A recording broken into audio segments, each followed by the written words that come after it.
식물의 강합성이나 비례를 이용하여 물과 이산화탄소로부터 포도당 같은 유기물을 만들어내는 과정이다. 자, 여기서 처리할 정보가 없어. 왜냐면 이게 강합성인지는 이미 중학교 때 다 배웠거든.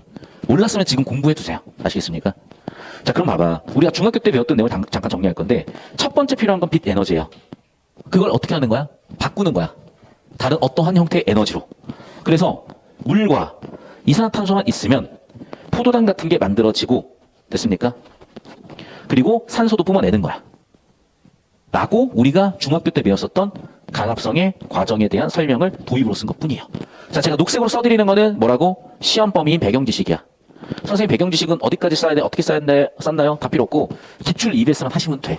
그게 그냥 시험 범위고 그게 요구되는 배경 지식이고, 이걸 쌓겠다고 따로 공부하는 게 왜 미련한 짓인지 설명을 드립니다. 배경 지식 얘기하니까 30년 전 배경 지식 얘기하고 있으면 어떡하세요? 제발 좀. 언어 영역 비문학은 10년 전에 없어진 시험이라니까. 자, 잘 들어요.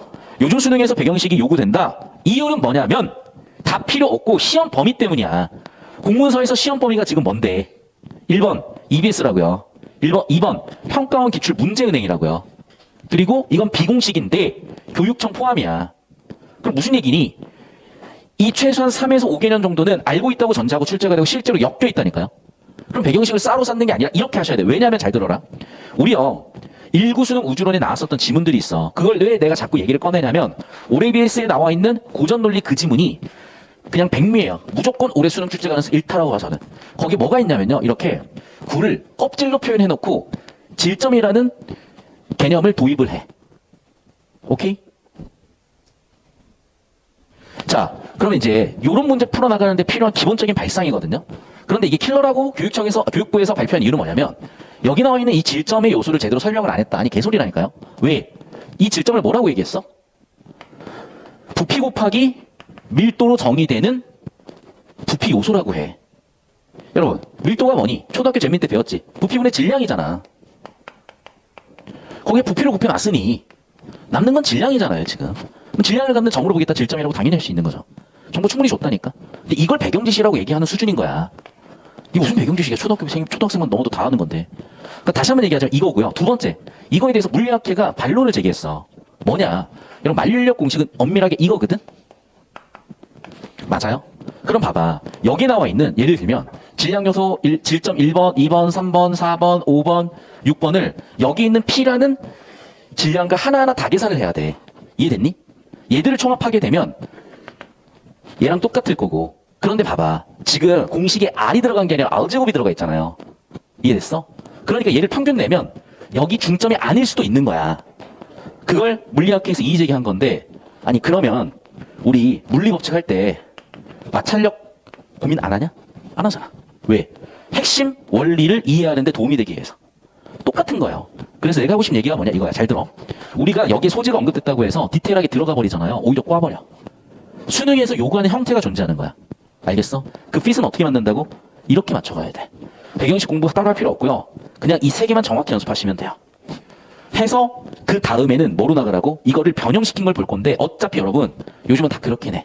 이감, 상상, 한수, 바탕 이런 모의고사, 사설 모의고사들 어쨌든 이거 가지고 돼.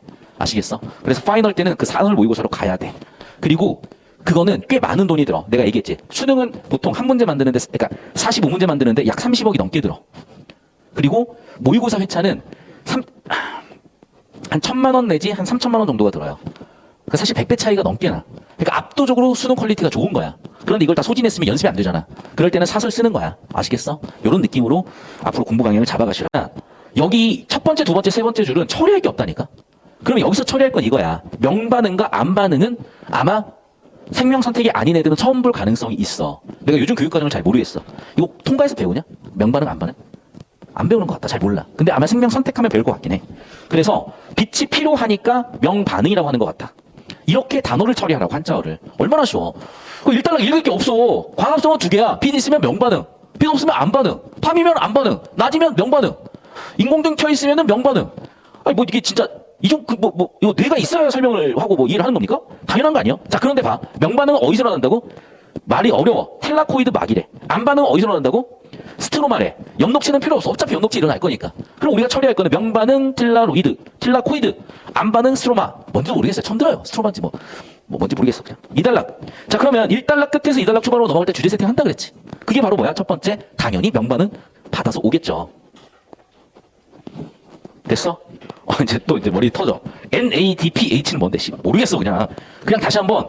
자, 1번. 빛 에너지가 2번. 뭐로 합성이 된대. 이 과정에서 3번. 물 분해돼서 4번 산소가 나온대. 5번 방출된대. 자, 제가 넘버링을 한 이유는 뭐냐면 일단 내 눈에는 잘 모르겠어서 정보량을 나열시켰어. 하지만 인과관계나 구조를 잡을 필요도 있을 것이고 경우에 따라서 실전에서 여러분이 구조도를 그려드려야 될 수도 있을 것 같아. 근데 이거 그려보세요. 그래야 실력이 들어. 알겠어? 우리가 생명 교과서나 참고서를 보면 이거를 도식화해서 그려놓잖아요. 그렇게 잡아보자고. 자, 두 번째. 이제 암반응도 설명하셔야죠. 그래서 암반응 여기. 자, 그래서 암반응 뭐래? 포도당이 합성이 된대요. 잠깐만, 뭔 소리지? 아, 낮에 빛을 받아서 NADH를 합성해서 물분해 산소도 발생하는 고 기공으로 다 나갔어. 그러면 이제 그걸 가지고 여섯 번째 포도당을 만드는 건 뭐구나. 이때 루비스코라는 효소가 기공으로 흡수된 이산화탄소와 결합을 해서 포도당을 만드는 합성 과정에 관여를 한대. 봐봐. 정모량을 덜어버리니까 이제 나열만 되지 구조가 하나도 안 보이는 거야. 그래서 저는 실전에서 얘를 재구성할 거야. 왜? 1단락이야 그냥 넘어가더라도 2단락은 뭔가 인과관계나 이런 게 되게 명확하거든. 자, 그럼 봐. 그런데 포도당을 합성하는 과정에서 필요한 수소이온과 전자는 명반응에서 만들어진 얘가 산화하면서 공급이 된대. 아시죠? 더 어려워. 이게 뭔 소리지? 잘 들어. 팁을 줄인다. 여러분이 지금 같은 경우에 정보량이 폭발해버렸잖아요. 이럴 때는 뭐 잡으라고? 가치 높은 정보에만 집중을 해. 알겠어? 자, 그래서 저라면 1, 2단락을 구조 처리하고 갈 건데 피지컬이 약한 친구들이나 시간이 없는 친구들은요. 2단락에서 가장 정보가치 높은 건 당연히 뭐겠어. 그런데 전환하면 정보가치 한 번 높였지. 따라서 인가로 정보가치 한 번 더 높였지. 가장 정보가치 높은 데가 어디야? 여기야. 그러니까 물어보는 거야, 문항을. 이해됐어? 자, 당연히 명반응이 먼저 일어나야 되나 봐. 왜? 명반응에 일어난 결과에 화합물이나 어떤 상태들을 암반응에서 이용하나 보구나. 됐니? 그러면 여러분 문제가 어떻게 풀리냐? 기억으로 가봐. 얘 풀어봐 바로 이제. 10초 준다.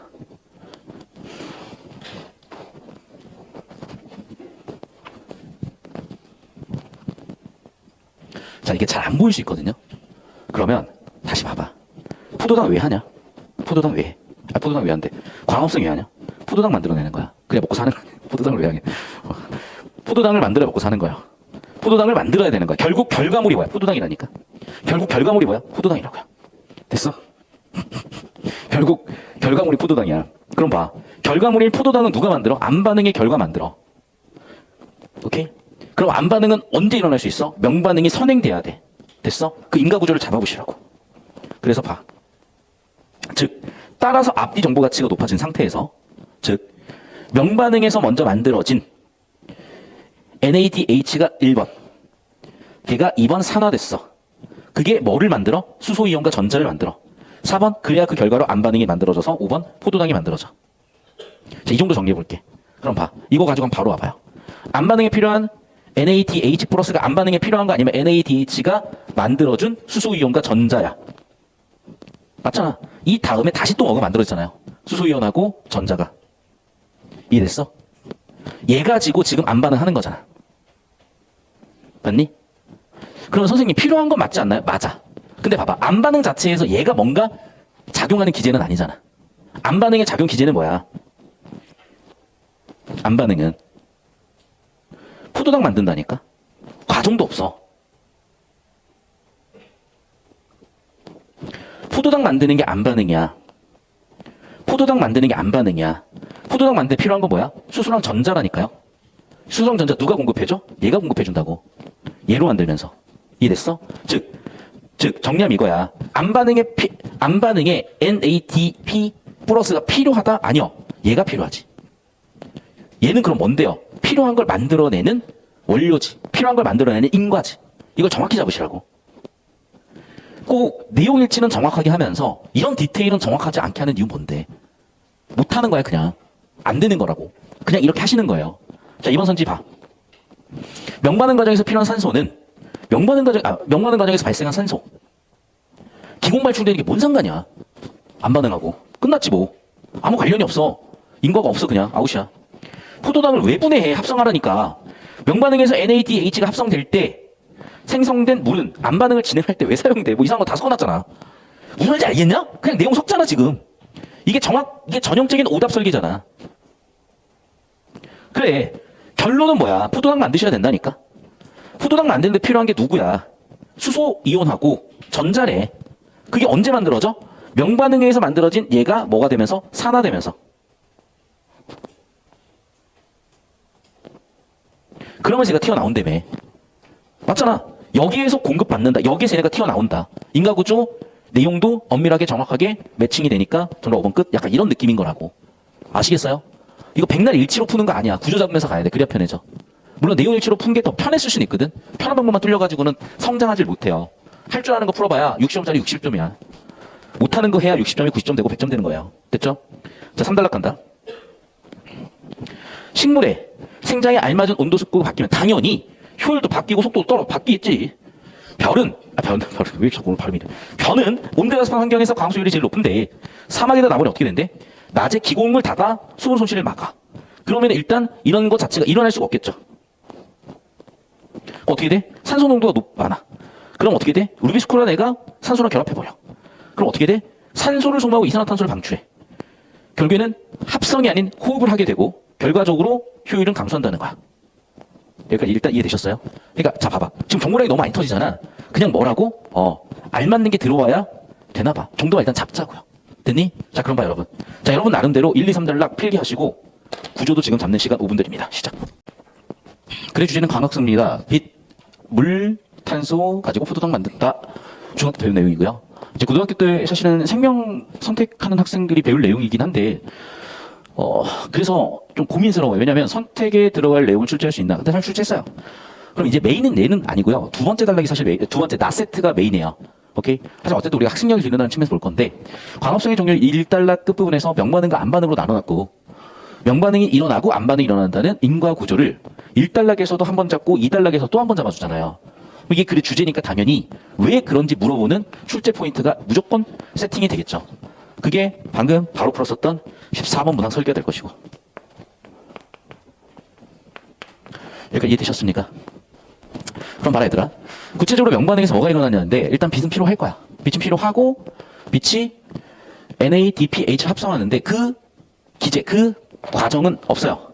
그러니까 이 중간 과정은 정보가 없다고. 그러니까 정보가 없으니까 당연히 우리는 처리도 할 필요가 굳이 없는 거야. 눈이 알겠어요? 정보가 불충분한데 왜 처리를 해? 빛에서 왜 NADPH가 합성되는지. NADPH는 도대체 뭔지도 모르겠어. 맞죠?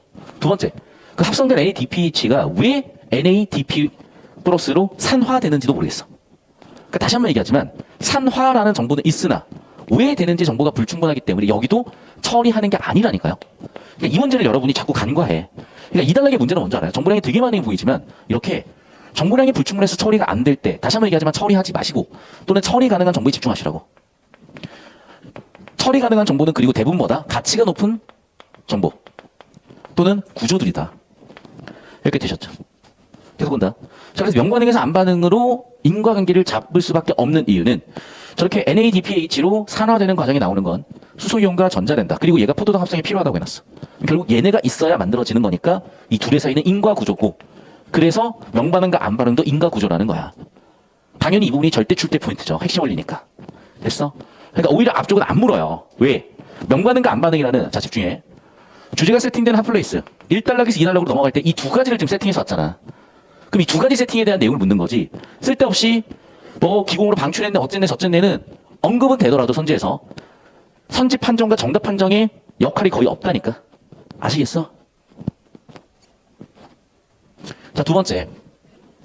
마지막 단락은 그럼 어떤 경우냐면 우리가 지금 주제로 잡은 건 뭐야? 광합성 과정이에요. 얘는 광호흡 과정이지. 사실은. 쓸데없는 너구리 끌면 안 된다고. 그러니까 3단락에 글 쓴 의도는 뭐겠어? 사막 얘기겠어요? 광호흡 얘기라니까? 그 광호흡은 뭔데? 벼 같은 애들이 있대. 벼는 어떻고, 뭐, 베이는 어떻습니까? 다 중요한 건 뭐야? 고온 건조해. 명반응이 일어나야 되는데 못 일어나. 왜?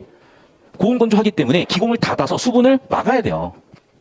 그러면 수분이 못 나가게 방출이 안 되게 기공을 닫아놨으니 여기서 받아들였던 이산화탄소는 못 들어오고 산소 농도만 높아지고 그리고 농도가 높아지니까 자 CO 봐봐 O2는 방출됐고 CO2가 들어왔죠. 그러니까 루비스코가 CO2랑 아마도 결합을 할 텐데 여기서는 O2랑 결합한다는 거야. 그래서 O2랑 결합했다 즉 산소를 소모하는 호흡을 한다는 거죠. 이해됐어? 호흡의 결과 산소에서 이산화탄소 배출이 되는 거고 반대로 얘는 산소 배출 사실 이산화탄소 흡수가 인과관계가 있는 건 아닌 것 같다. 이해됐니? 그런데 여기는 인과관계가 있고 어쨌든. 그래서 광합성과 각호흡의 원리를 세팅한 거야. 그러니까 이 정도 정리를 해두셔야 되는 이유는, 잘 들어, 실전에서는 오히려 나 이렇게 안 할 거야. 그래서 지금 수업의 어떤 느낌들이 옛날 기출들이나 뭔가 이렇게 깔끔하게 딱딱 떨어지는 거 실전적인 느낌인 지문들을 섞을 거야. 다음 주나 다다음 주부터는. 그런데 당분간은 EBS 질문을 받아들여야 되고, 그리고 EBS를 분석하다 보면 당연히 수능 출제 연결 포인트가 보이는데 그게 내용적인 측면들이 되게 세. 그래서 내용적인 처리를 계속 해드리고 있는 거야. 아시겠냐? 여러분 정말 이거 쉽지 않은 일입니다. 갑자기 내가 왜 강합성과 강업을 수업하고 있는지 나 모르겠어. 근데 국어가 그래. 그렇다고 내가 생명 인강 듣고 와서 가르치면 또 안 돼. 왜? 이거는 생명 선택 과목이 아니라 수능 국어에서 녹여낸 거니까 딱 그 차원에서 정리가 돼야 돼요. 자, 계속 봅니다. 식물은 광합성으로 유기물을 만든대요. 뭐 이미 나왔던 얘기잖아. 그러니까 결국에는 나를 세팅했다. 그래서 이때 사용하는 에너지는 태양광이지 빛 에너지지 알아. 그래서 뭔데? 부산물은 산소만 나온대? 아까 물도 나오지 않았냐? 물을 먹었네? 오케이. 그럼 어떻게 돼? 청정해. 당연하네. 그래서 인공 광합성을 해보겠대. 자, 봐. 작은 따옴표 있지? 주제겠죠. 그러네. 식물을 심을 수도 있겠지만 뭐 이런 데다 식물 어떻게 심어요? 심을 수 있나? 근데 빛이 안 보이잖아. 그럼 어떻게 되겠어? 오케이. 인공 광합성 같은 거 한번 해볼까? 자, 그래서 무슨 얘기를 해? 즉 인공 광합성이라는 거는 인공적으로 유기물을 제조하는 게 아니라 뭐라고요? 즉 광합성에서 일어나는 과정을 인공적으로 해보겠다는 거야. 즉 화학 공정을 쓰겠다는 거야. 됐습니까? 그런데 그렇게 하는 이유가 이해는 잘 안 돼. 그런데 어쨌든 수소를 만들어내면 다른 유기물 제조가 된대. 뭔 얘기인지 잘 모르겠고. 이달락 초기의 인공 광합성은 빛 에너지로 얻은 전기를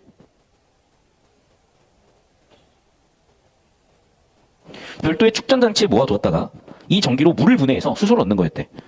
이게 뭐 그건가? 수소차 이런 건가 이게? 아니냐? 나 잘 몰라.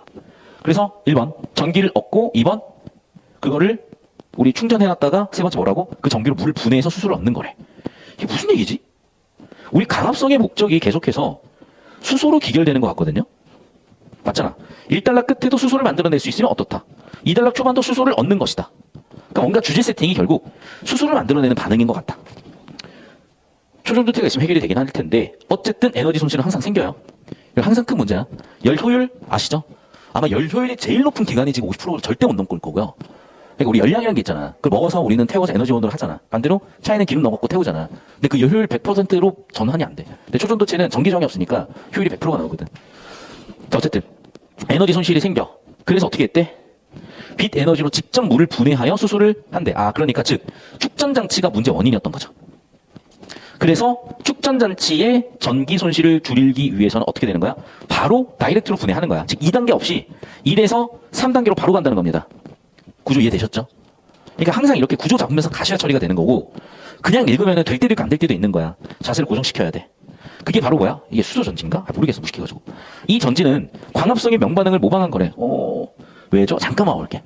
광합성의 명반응 결과 수소가 안 되네. 그래 주진 수소였네. 수소 어떻게 만들 건지네. 결국 이거죠. 초기의 것은 3단계야. 중간에 전기를 저장하는 과정에서 발열도 있을 거고 저장하는 과정에 저항이 있으니까 당연히 열 효율이 안 나오겠지만 그러니까 그 에너지 저장 효율이 안 나오겠지만 다이렉트로 수소 만들어버리면 그 중간 과정 생략되니까 해결 방법이 된다는 거잖아요. 됐죠? 직접 다이렉트가 해결 방법이야. 그러네. 광합성 명반응 맞네. 물에 작동 전극과 상대 전극이 담겨 있고 두 전극은 전선으로 이어진 구조인데 양극인 작동 전극은 반도체 물질이 음극인 상대 전극은 백금이 사용돼서 자 그럼 이제 벌써 머리통이 터지죠. 왜냐면 이거는 그냥 그림 있으면 처리가 되거든. 이런 거 출제도가 2가지라 그랬죠. 첫 번째 1. 문제에서 그림을 줘. 2. 그려. 경우에 따라서는 이 구조가 중요한 게 아니라 원리가 중요해서 그리는 문제가 아니라 원리 잡는데 필요한 정보를 집중해라. 가치 낮은 정보를 털어내라. 이렇게 의도했을 수도 있어요. 자, 어쨌든지 간에 저쨌든지 간에 물속에 수소 이온이 있는데 이런 플러스라는 거는 마이너스가 없는 상태인 거잖아. 그래서 전자가 달라붙어 주시면 수소가 발생하나 봐. 이건 배우셨죠? 전자, 수소, 분자 발생. 됐습니까? 자, 그런데 여기서 문제는 뭐야? 부식이 되면 안 돼. 됐어? 그래서 부식 안 되는 걸 써야 돼. 그래서 3단락. 자, 빛을 흡수한 반도체 물질에서 전류 흐름이 생겨야 되는데 에너지 띠 이론으로 갑자기 설명하겠다. 갑자기 또 주제 흐름이 바뀌었네. 이 이론에서는 에너지 띠에 있는 전자가 있어요. 흡수한 빛에 의해서 이상한 띠 틈의 이상 에너지를 얻게 되면 전도띠를 뛰어넘어 전류가 흐를 수 있는 상태가 된다고 설명하는데 씨발 뭔 소리인지 하나도 못 알아쳐먹겠지. 근데 여러분 이거 이미 배웠거든요. 우리 어디서 배웠냐면 이런 데서 배웠어요. 예를 들면 우리 반도체 기억나요? 반도체 심은? 그래가지고 이렇게 있으면 봐. 여기 막혀 있는 건 얘는 절연체야. 절대 못 넘어가. 그런데 여기 있는 애들은요. 터널 절연체야. 그래서 어떤 전압이 가해지거나 어떤 모종의 이유로 여기 있던 전자들이 왔다 갔다 할 수 있게 만들어주는 거거든. 이해돼? 그러면 이런 것들을 뭐라 그러냐? 밴드갭이라고 해요. 반도체 설명하는 데 있어서. 거기까지는 알 필요는 없고 어쨌든지 간에 그 내용을 이런 식으로 설명한 거기 때문에 그림 그려놔. 왜냐면 이 그림이 어떤 형태로 변형돼서 출제될 수가 있어. 자, 다시 정리한다. 에너지 띠 이론이라고 하면 뭐냐? 전자가 있는데 빛을 받으면 그 전자가 빛 에너지 때문에 운동 에너지가 생겨. 그러면 전자가 움직였다는 것은 전류가 흐른다는 거잖아. 이해되니? 자, 이 비슷한 원리가 우리가 옛날에 풀었었던 지문에서 혹시 오로라 지문 기억나요? 기억난다 손. 7시 애들이 들었을 수 있는데 기억이 나야 돼. 그 오로라 지문도 어떤 원리야? 플라즈마가 가속받아가지고 질소를 때리면 질소가 들뜬 상태가 됐다가 바닥 상태로 전이하면서 그 화학 에너지만큼을 빛 에너지로 뿜어내는 게 오로라 현상이라고 그랬었잖아요. 똑같은 거야 얘도. 다시 한번 얘기하자면 전자가 그냥 가만히 있는데 이 전자를 갖다가 빛이 호되게 때리면 어머나 화들짝 하고 넘어가. 전자가 움직였네? 전류가 흘렀잖아. 됐어? 이게 바로 에너지 띠 이론이에요. 됐습니까? 이때 두 띠 사이의 에너지 차이를 띠틈, 야, 씨발, 이렇게 해가지고. 번역을 이렇게 해놨네. 이거 밴드갭이라 그래, 밴드갭. 띠틈. 번역 뒤지네. 띠틈이요? 번역은 잘 해놨네. 틈을 갭이라고 했고, 띠를 밴드라고 했으니까 밴드갭 맞네. 야, 씨. 웃겨 죽겠다. 죄송해요. 웃어서 죄송해요. 니네가 나중에 반도체 이런 거 전공하거나 공부하게 되면 내가 왜 이걸 웃는지 알 거야. 오케이.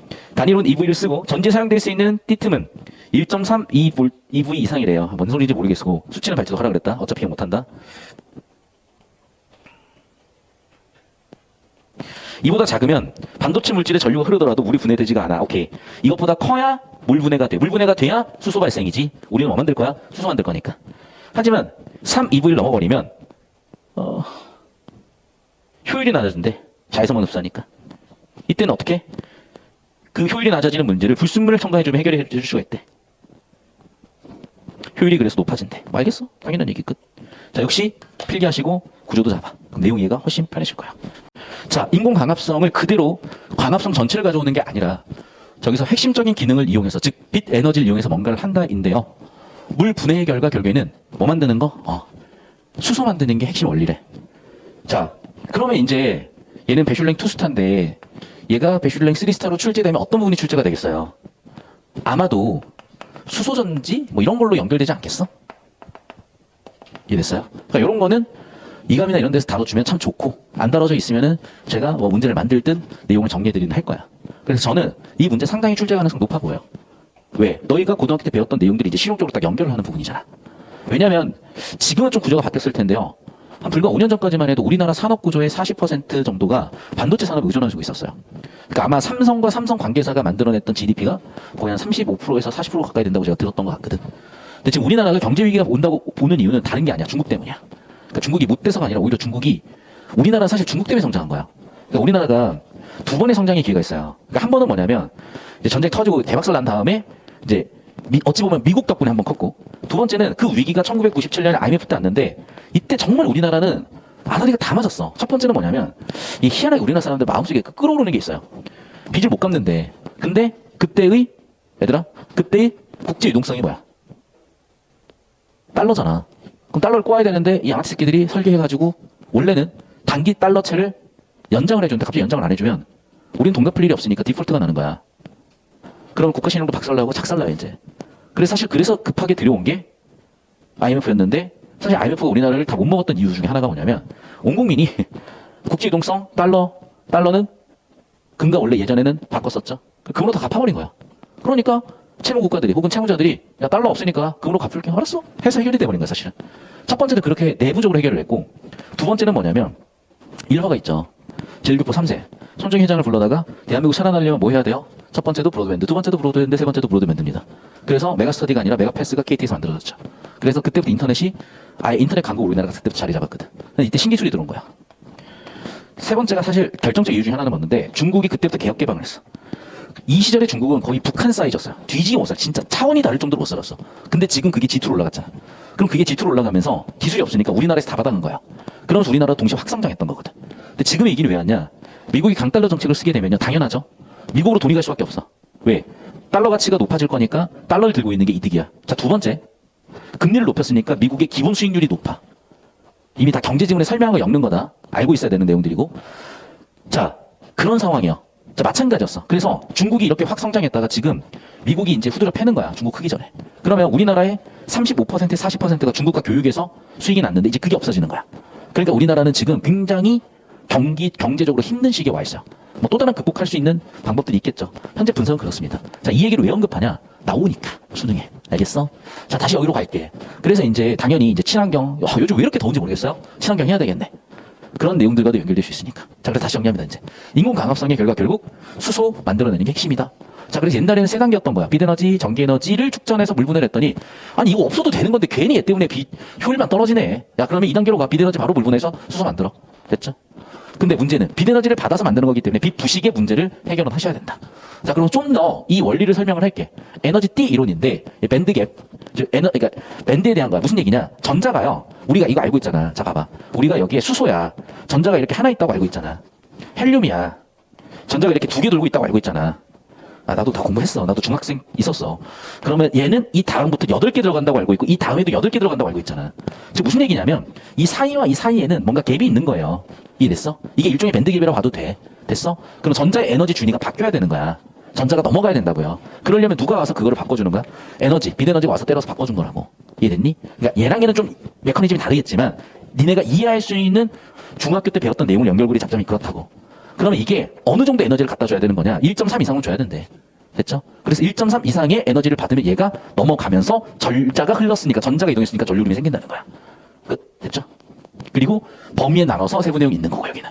1.3부터 3까지는 효율이 괜찮아. 3 넘어가면 자외선 가졌으니까 효율이 떨어지니까 어떻게 해야 된다? 불순물 섞어가지고 해결해준다. 끝. 됐죠?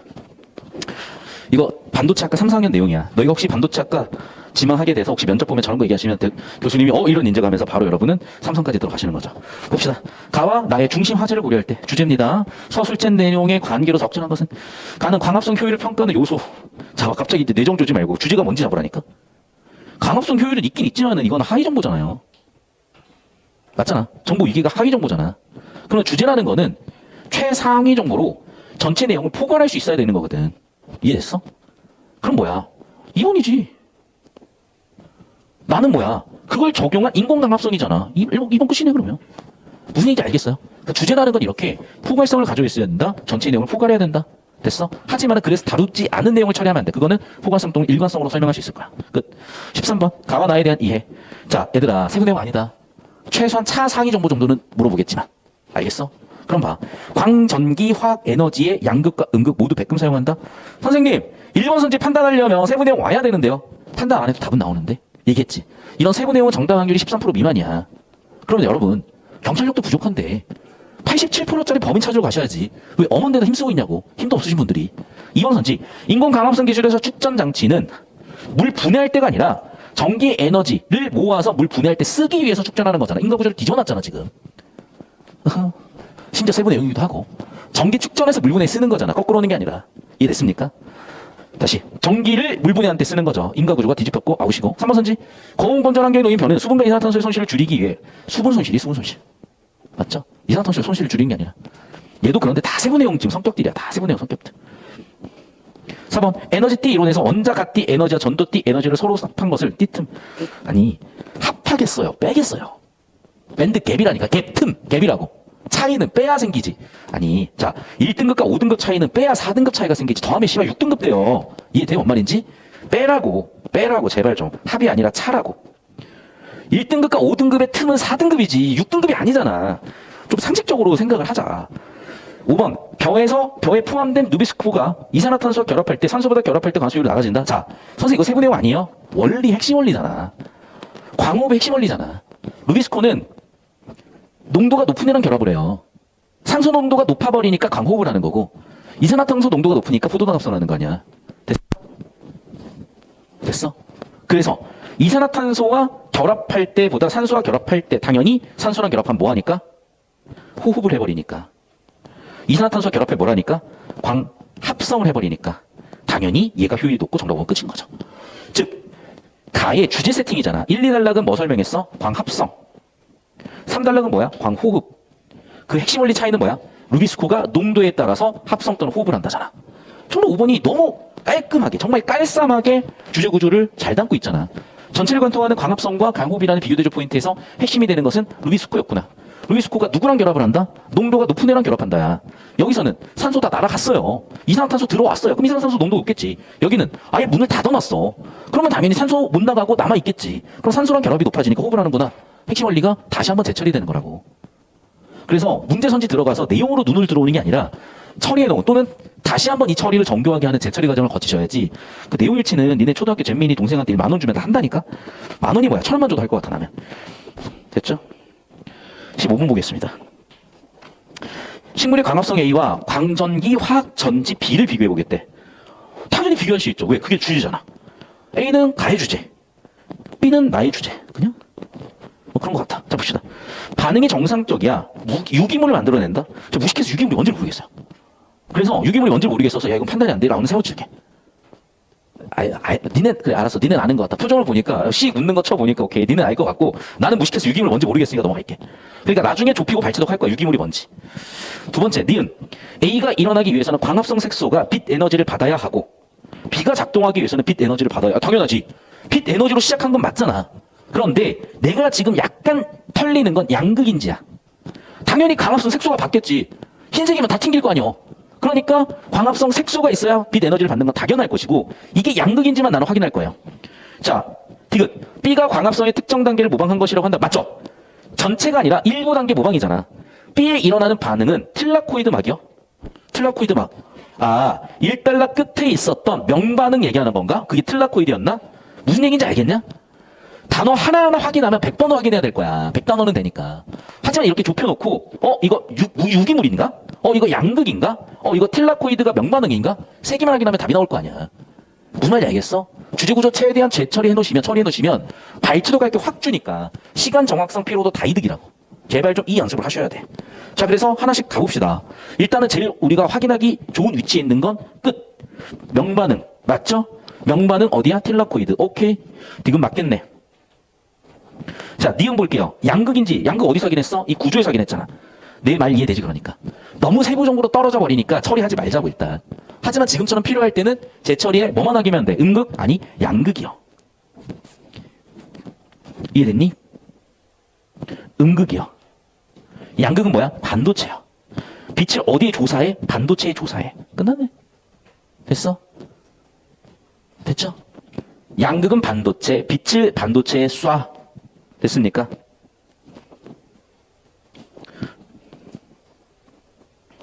맞죠? 양극 반도체, 그 반도체 비대전을 쏘니까 당연히 비대전이 거기서 왔겠지. 됐죠? 그러면 니은 디귿 정답은 끝. 됐어? 유기물 확인할 필요도 없었어. 불안함 확인하시고. 자, 16번 갑니다. 자, 역시 마지막 달락 원리를 묻죠. 그래서 제가 아까 수를 표현한 직선 수직선을 써놓은 거야. 이 수직선은 뭐니? 이 V를 표현해 놓은 거야. 그래서 1.3보다 크거나 같다 이상일 때와 어디였냐? 아까 3이었냐? 여기서는 뭐라고? 자외선 많은 지역. 여기서는 가시광선 많은 지역. 볼게. 가시광선이 아니라 가시. 볼 수 있는 광선. 예. 자, 볼게 그러면. 띠틈이 1.1이래. 얘는 그럼 밴드기 못 넘어가죠. 1.3을 못 넘었으니까. 얘들 알잖아. 반응이라는 거 역치를 넘겨야 돼. 공부도 똑같다. 역치를 넘겨야 반응이 생기는 거야. 운동도 똑같다. 역치를 넘겨야 반응이 생기는 거야. 얘는 결국에는 역치를 못 넘겼죠. 그래서 반응이 당연히 없을 거고요. 2.5를 넘겼으니까 반응 있을 거고요. 의도가 너무 진짜 노골적으로 보이지 않냐? 3.1 지났으니까 여기서는 자외선이 높아지면서 효율이 떨어지겠죠. 그 노골적으로 주제 다 바꿔놨어. 테마가 딱 정해져 있잖아. 1.3 미만이죠? 1.3 미만이죠? 1.3과 3 사이죠? 3.0 이상이죠? 무슨 말인지 알겠어?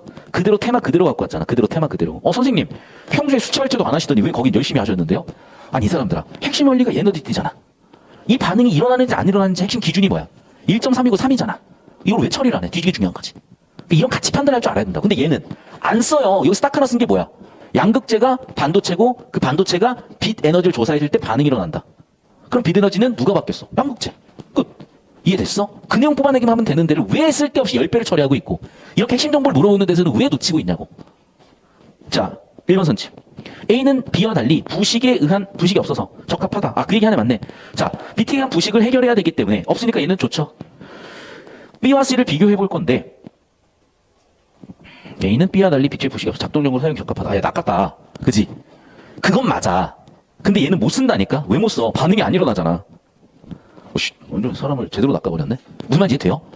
1.3 이상일 때 반응이 일어난다니까? 근데 얘는 1.3 미만이니까 반응이 안 일어나. 부식이 되고 말고 뭐가 중요해? 반응이 없는데. 이해됐니? 그러니까 얘는 낚았지. 반응이 일단 일어나야 쓸 수 있는데 반응도 안 일어나는 걸 왜 쓰냐고. 무슨 얘기 알겠어요? 그러니까 내용물치로 푸는 애들은 여기서 털리는 거야. 내용물치 하면 맞잖아. 뭐만 볼 거니까. 빛에 의한 부식만 확인할 거니까. 그래서 내가 내용물치로 풀면 터진다는 게 이런 거라고. 결국 킬러 문제는 이렇게 함정 봐서 터지는 거야. 애들 잘 들어 그러니까.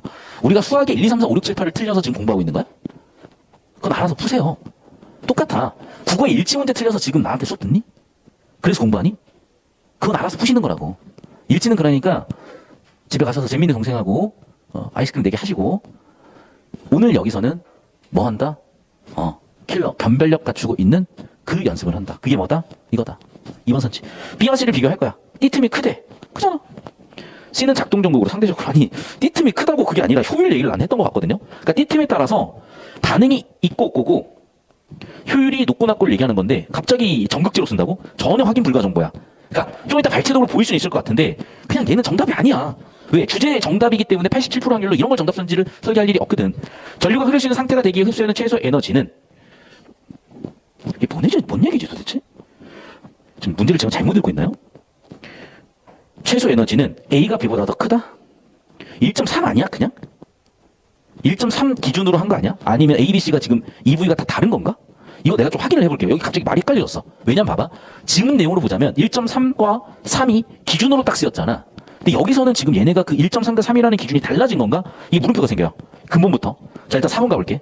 C의 불순물을 첨가해 전기 전도도를 높여주면 흡수비를 높일 수 있다. 이게 주제였잖아. 문제였잖아. 그러니까 무슨 얘기인지 알겠지, 지금. 그러니까 여러분이 내용 일치하거나 문제에 끌려다니시면 선지 OX만 해버리면 읽었던 정보가 완전히 뒤집어져 버리는 거야. 자, 저는 지금 어떻게 갔냐? 이 전제로 갔죠. 지문의 주제 원리를 이해하기 위한 목적의 출제 의도의 유형이 보기 사례 적용 유형이야. 그럼 우리 사고는 당연히 지문 주제 원리에서 적용해야죠. 그러니까 나는 이렇게 1.3을 기준으로 이 구간을 만들어준 거야, 지금. 이해됐어? 문제는 뭐냐면 3번 선지쯤 오면은 니네가 체력도 빠지고 OX 어그로 끌리다 보면은 지금 지문 내용과 지문 내용 읽었던 거랑 위배되기 시작을 해. 그러면 여기서 발제독하는 애들은 발제독하다가 잘못 읽었나라고 제대로 읽은 걸 교정해버린다고요. 이해됐어? 제대로 읽은 거 교정이 아니죠. 제대로 읽은 걸 어그로 때려버린다고.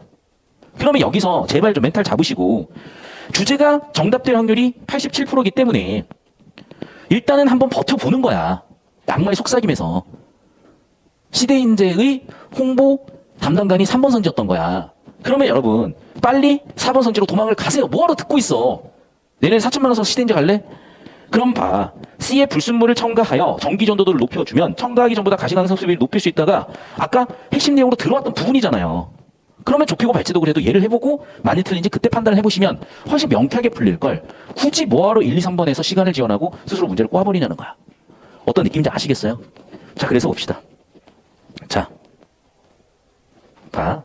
다시 한번 정리하니까 밴드갭의 이론이고 T틈, 밴드갭이 있는데 그 밴드갭은 EV를 쓰고 전지에 사용될 수 있는 반도체 물질의 T틈은 기준이 빡세게 1.3 EV라고 만들어 놨네요. 뭐가 달라지는 건 모르겠고. 맞죠? 두 번째, T틈이 3 EV를 넘게 되면 자외선 흡수가 되는 문제 때문에 불순물을 첨가해서 전기 전도도가 높아지게 되면 그 T틈이 줄어들어서 3 EV가 그 아래로 줄겠지. 3 EV 넘는 애가 줄겠지. 그렇게 해서 어떻게 효율을 높일 수가 있대잖아. 그러면 그 내용을 가지고 봤을 때 딴 거 헷갈리지 말고 4번만 봐. 불순물 첨가했어. 전도 높여주면 흡수비율 높아진다. 4번 끝이잖아. 깔끔하게. 여기서 쓸데없이 T틈을 줄이네 만에 이런 얘기를 안 해준 이유는 그 얘기가 돼버리면 3번에서 또 어그로 걸리니까 그런 거야. 주제구조 빡세게 잡았을 때 4번 선지가 꽂힌다는 이 느낌을 연습해보라고 EBS 출제진들이 정말 친절하게 문항 설계를 하신 거예요. 알겠냐? 그래서 특히 올해 수능 치는 친구들은 이 느낌을 너무 잘 잡으셔야 돼. 왜냐면 이건 되게 기술적인 영역이야. 시험 기술적인 영역. 오히려 내신 대비나 지금 선행으로 보는 친구들은 이제 이 소재가 내년 내후년에 고1 교육청으로 쓰이거나 내신으로 연계되거나 또는 그 다음에 수능에 연결고리가 만들어질 수는 있겠죠. 그러니까 내용적인 학습이 필요한 거야. 오히려 그 친구들은. 그런데 올해 수능 친구들은 내용적인 것도 내용적이지만 이렇게 함정을 딱 파잖아. 나는 1번 선지부터 못 참았어 아까. 이제 바로 강남대성 들어갔죠. 강남대성 넘고 강매 넘었더니 시대인지를 간 거야, 얘는. 서울대 가시라고. 대학 가세요, 여러분, 4번에서. 자, 오늘 고생들 많이 하셨고, 영상은 딱 여기까지입니다.